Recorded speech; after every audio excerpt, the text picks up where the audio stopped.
My school is the best school in the city. My school feels like a happy second home every day. My school builds my confidence to achieve big goals and crack NEET IIT. My school helps me discover my talent beyond books. My school teaches me to be disciplined, brave, and never give up. My school builds skills today so I can lead tomorrow. My school is growing faster than ever. Our new location, Ainavaram, Tambaram, Bengaluru, Tirupati, Velamal Nexus.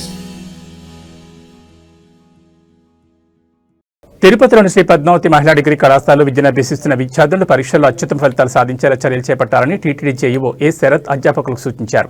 గురువారం ఆయన కళాశాల మరియు హాస్టల్ను పరిశీలించి పలు సూచనలు చేశారు. ఈ సందర్భంగా ఆయన మాట్లాడుతూ ముఖ్యమంత్రి చంద్రబాబు నాయుడు సూచనల మేరకు టీటీడీ విద్యా సంస్థల్లో సమస్యల పరిష్కారం, మౌలిక సదుపాయాల మెరుగుదలపై ప్రత్యేక దృష్టి పెట్టామని తెలిపారు. టీటీడీ పాలక మండలి సహకారంతో అభివృద్ధి పనులను వేగవంతం చేస్తున్నామని చెప్పారు. పద్మావతి మహిళా డిగ్రీ కళాశాలలో ప్రస్తుతం 3106 మంది విద్యార్థులు విద్యను అభ్యసిస్తుండగా వారిలో 2350 మంది హాస్టల్ వసతి పొందుతున్నారని తెలిపారు. కళాశాల ప్రతిష్టను మరింత పెంపొందించేలా నాణ్యమైన విద్య అందించడమే ప్రధాన లక్ష్యమని, అందుకు అధ్యాపకులు కృషి చేయాలని సూచించారు. విద్యార్థులలో మెరుగైన ప్రతిభ కలిగిన వారు, సగటు స్థాయి, తక్కువ స్థాయి నెమ్మదిగా నేర్చుకునే విద్యార్థులను గుర్తించి సమతుల్య గ్రూపులుగా విభజించి బోధన నిర్వహించాలని సూచించారు. ప్రత్యేక పరీక్షలు నిర్వహించి ఫలితాలను విశ్లేషిస్తూ ముందుకు సాగితే 100% ఫలితాలు సాధ్యమవుతాయని చెప్పారు. పరీక్షల ఫలితాలు తగ్గితే సంబంధిత అధ్యాపకులు బాధ్యత వహించాలన్నారు. బోధనా ప్రమాణాల, వసతి, భోజనం, మౌలిక సదుపాయాలపై విద్యార్థుల అభిప్రాయాలను స్వయంగా తెలుసుకున్నారు. ఏమైనా సమస్యలుంటే తమ దృష్టికి నేరుగా తీసుకురావాలని సూచించారు. అనంతరం వారితో కలిసి హాస్టల్లో భోజనం చేసి పలు సూచనలు చేశారు. కళాశాల ప్రాంగణంలోని శ్రీకృష్ణదేవరాయల కాలానికి చెందిన పురాతన భావిని పరిశుభ్రం చేసి ఆకర్షణీయంగా తీర్చిదిద్దాలని, విద్యుత్ కాంతులు మరియు భక్తిభావాన్ని పెంపొందించే మ్యూజిక్ వాతావరణం ఏర్పాటు చేయాలని ఇంజనీరింగ్ అధికారులను కోరారు. అలాగే 1857 నుంచి 1947 వరకు దేశ స్వాతంత్ర సమరయోధుల కృషిని నవతరానికి తెలియజేసేలా వారి చిత్రాలు, సంక్షిప్త వివరాలను క్రమపద్ధతిలో తెలిసేలా చరిత్ర మరియు సాంస్కృతిక విభాగం గదిలో బోర్డులను ఏర్పాటు చేయాలని సూచించారు. శ్రీవారు, శ్రీ పద్మావతి అమ్మవారి వైభవంతో పాటు దేశం, రాష్ట్రానికి సంబంధించిన ముఖ్యాంశాలను తెలియజేసే సమాచార బోర్డులను ఏర్పాటు చేయాలని తెలిపారు. ఈ కార్యక్రమంలో కళాశాల principal doctor Narayanamma, vice principal doctor Bhadramani, warden doctor Malleswari, అధ్యాపకులు, సిబ్బంది, ఇంజనీరింగ్ విద్యార్థులు పాల్గొన్నారు.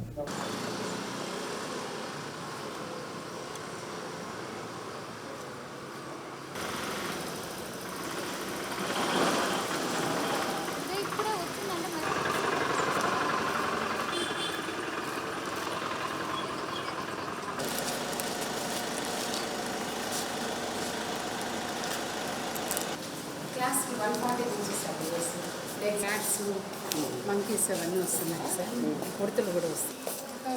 3 రూమ్ ఉంది సార్. 101 ఉంది, 111, 204, 208. కొన్నిటికి లేవు సార్. ఒక 3 చేస్తాను.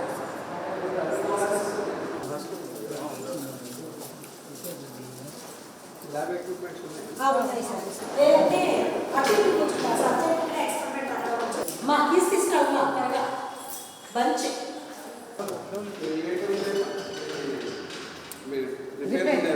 ఒక రూమ్లో వేసారు.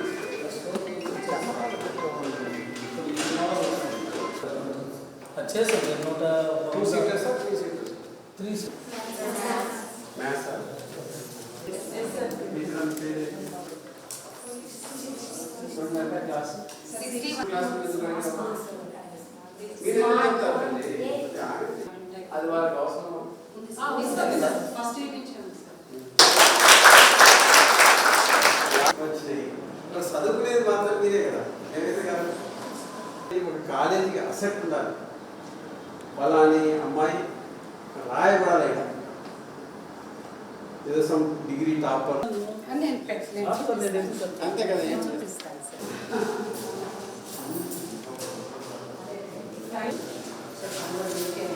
ఈరోజు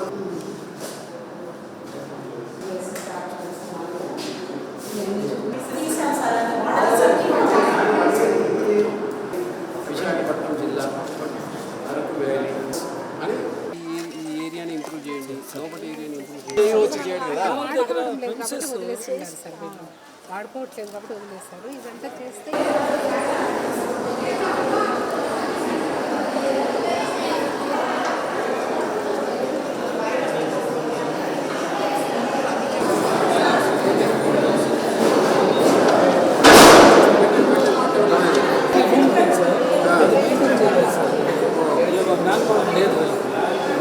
క్లీనింగే కష్టంగా ఉంది.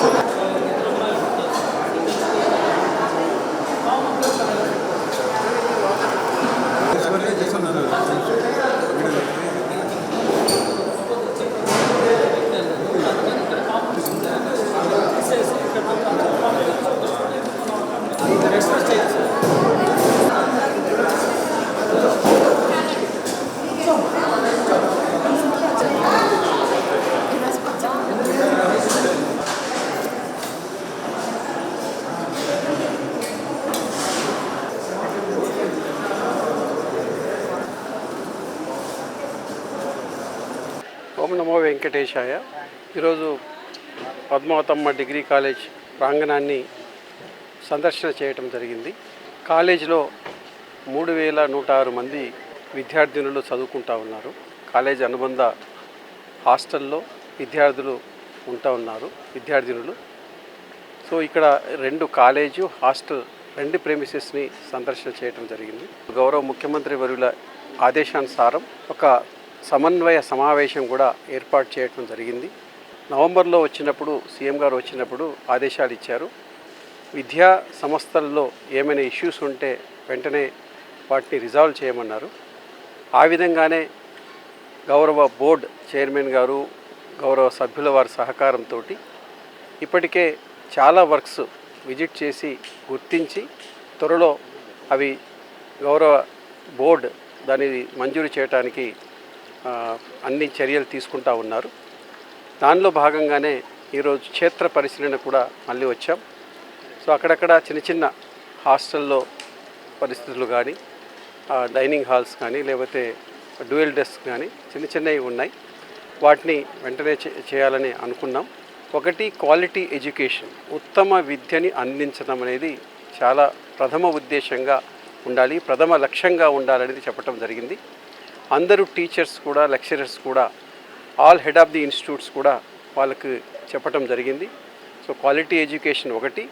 రెండవది, మరి విద్యార్థులు ఇప్పుడు పరీక్షల సమయంలో ప్రత్యేక టెస్టులు కానీ, స్లిప్ టెస్ట్ కానీ, లేకపోతే లెసన్ టెస్టులు కానీ, లేదా ఎగ్జామినేషన్ పాయింట్ ఆఫ్ వ్యూలో వాళ్ళు చదివించే బాధ్యత కానీ, అది ఏవైతే ఆ కాలేజీలో టీచర్స్, లెక్చరర్స్ ఉన్నారో వాళ్ళు బాధ్యతగా తీసుకోవాలని చెప్పాం.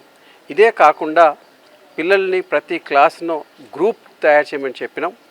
ఆ శ్రీవారి విద్యా ప్రేరణ లాగా, అంటే ప్రేరణ ఒకటి విద్యా లయం నుంచి, విద్యా వ్యవస్థ నుంచి వస్తుంది. అక్కడ ప్రేరణ ఒక తల్లిదండ్రుల నుంచి ఉంటుంది. రెండవది ఇక్కడ చదువు చెప్తున్న లెక్చరర్స్ కానీ, టీచర్స్ ఉంటుంది. మూడవది విద్యార్థినులలోనే ప్రేరణ రావాలని శ్రీవారి కృపతోటి ఆ విధంగా గ్రూప్స్ తయారు చేయమని చెప్పినాం. ఆ గ్రూప్స్ ఎలా ఉంటాయంటే, బాగా చదివేటి పిల్లలు, మళ్ళా యావరేజ్ చదివే పిల్లలు, బిలో యావరేజ్ పిల్లలు, స్లో లెర్నర్స్ కలిపి ఒక గ్రూప్ ఉంటుంది. సో ఇక్కడ డౌట్స్ కానీ అలాంటివి ఉంటే వాళ్ళతో వాళ్ళు చర్చ చేసుకొని ఆ డౌట్స్ తీసుకోవడం జరుగుతుంది. కాబట్టి అలాంటి గ్రూప్స్ ఇమీడియట్గా ఏర్పాటు చేసి మరి ఈసారి 100% ఫలితాలు రావాలి. రాకపోతే ఆ కన్సర్న్ టీచర్స్, లెక్చరర్స్ మీద కూడా బాధ్యత పెడతాము, యాక్షన్ తీసుకుంటామని కూడా ఆల్ హెడ్ ఆఫ్ ది